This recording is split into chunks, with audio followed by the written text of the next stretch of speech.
Vamos a condenar a México al subdesempeño crónico y estaré aquí en otros 100 años hablando de cómo seguimos siendo un terreno fértil para los movimientos populares contra las instituciones, un país que cojea permanentemente de lado por las instituciones políticas que no logra remodelar, los monopolios públicos y privados que no logra desmantelar, las estructuras corporativas que no logra democratizar. Y será lo que Felipe Calderón llama un país de ganadores, donde siempre ganan los mismos, mientras ustedes siguen siendo las víctimas de este pacto disfuncional, institucionalizado por una clase política que aplaude la celebración de reformas que no atacan el corazón del problema. Presidentes y secretarios de Estado y diputados y senadores y empresarios que celebran el consenso para no cambiar, propensos a proponer reformas aisladas, a anunciar medidas cortoplacistas, a eludir las distorsiones de este sistema económico e instrumentar políticas públicas a pedacitos para llegar a acuerdos que tan solo perpetúan el statu quo. Y quizá ustedes estén de acuerdo con este diagnóstico, pero seguramente muchos dirán, es un problema mental, es una cuestión de valores, es un asunto de cultura. Así somos los mexicanos.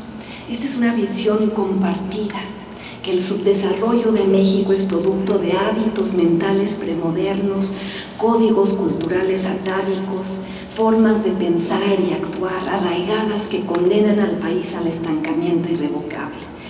Y sí, es cierto que muchas de las ideas del nacionalismo revolucionario siguen ahí. Es cierto que muchos hábitos iliberales del corazón son como un tatuaje en nuestro país. Es cierto que ideas como el Estado de Derecho, la separación de poderes, la protección básica de libertades, de expresión, asamblea, creencia, propiedad, no forman parte del andamiaje cultural postrevolucionario.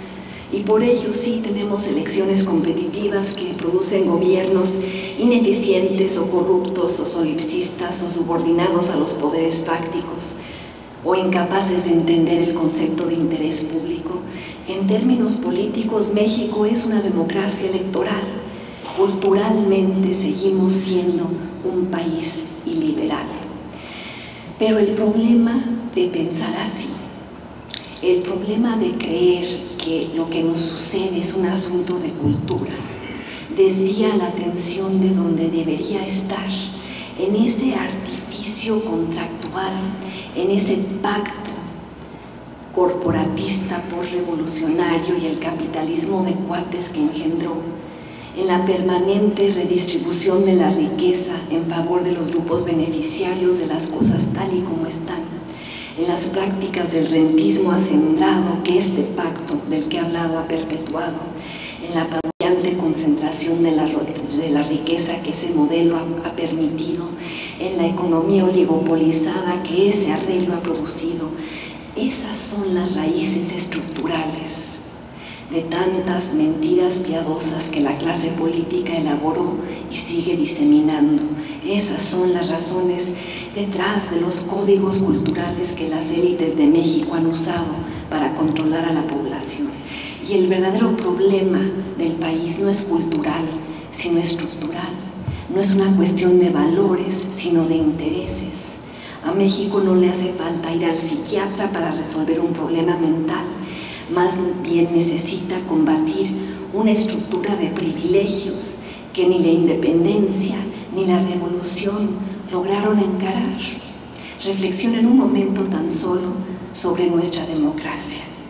Como sugiere mi colega y amigo Juan Pardinas, la democracia mexicana es un perro verde. ¿Cuántas veces han visto un perro verde? Es demasiado exótica. Es la única en el mundo, aparte de Costa Rica, en la que no existe la reelección de legisladores o presidentes municipales. Es de las pocas en donde no se permiten las candidaturas ciudadanas. Es excepcional en cuanto a la ausencia de referéndum, es inusual por la prohibición de la iniciativa ciudadana, Es mexicanísima por la forma en la que protege a los partidos por encima de los ciudadanos. El perro mexicano se empeña en ser excepcional y para mal, y por eso su pelambre tiene un color tan distinto al de otros caninos. Por eso cojea en vez de correr, por eso es una especie tan disfuncional, porque sobre su lomo están montados los sindicatos abusivos y las televisoras chantajistas y los partidos irresponsables y los gobernadores impunes y los oligarcas privilegiados, todos ellos progenitores del perro verde y beneficiarios de su excepcionalidad. Porque, señoras y señores, sin reelección no hay rendición de cuentas, ni representación política completa, ni profesionalización de la clase política, ni manera de ir debilitando los cacicazgos locales. Sin candidaturas ciudadanas no hay forma de romper el monopolio de los partidos sobre la vida política. Sin referéndum no hay manera de involucrar directamente a la población en la definición de los grandes temas nacionales. Sin iniciativa ciudadana no hay forma de promover políticas públicas que la clase política no quiere tocar. Sin iniciativas preferentes no es posible obligar al Congreso a legislar sobre temas que rehuye.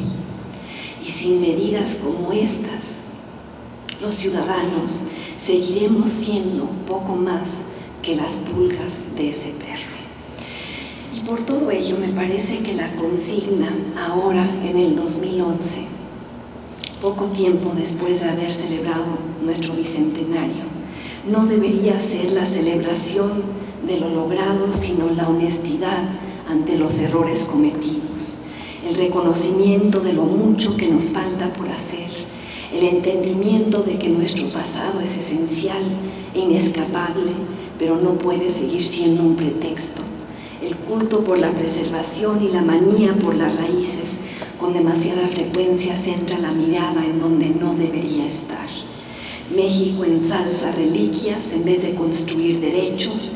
México celebra legados en vez de garantizar oportunidades. México imbuye de virtud histórica a la perpetuación de los vicios. Y por ello la tarea pendiente después de 2 siglos es tomar al país por asalto, liberarlo de las cadenas que gobierno tras gobierno le ha colocado, sacudirlo para cambiar su identidad morosa, obligarlo a parir mexicanos orgullosos de la prosperidad que han logrado inaugurar y convertir a cada mexicano en un traidor a la patria, en alguien capaz de imaginar otro México, otro México. Muchas gracias.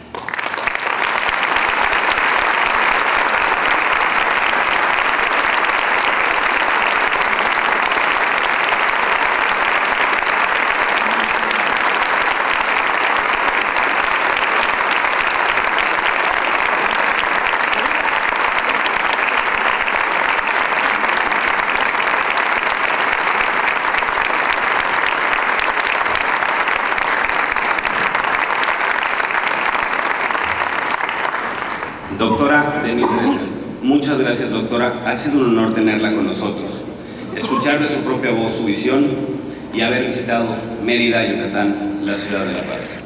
Damos paso a un espacio donde la doctora Denise Dresser dará respuesta a sus preguntas. Por favor, son preguntas a micrófono abierto. Tenemos en la parte central 2 micrófonos.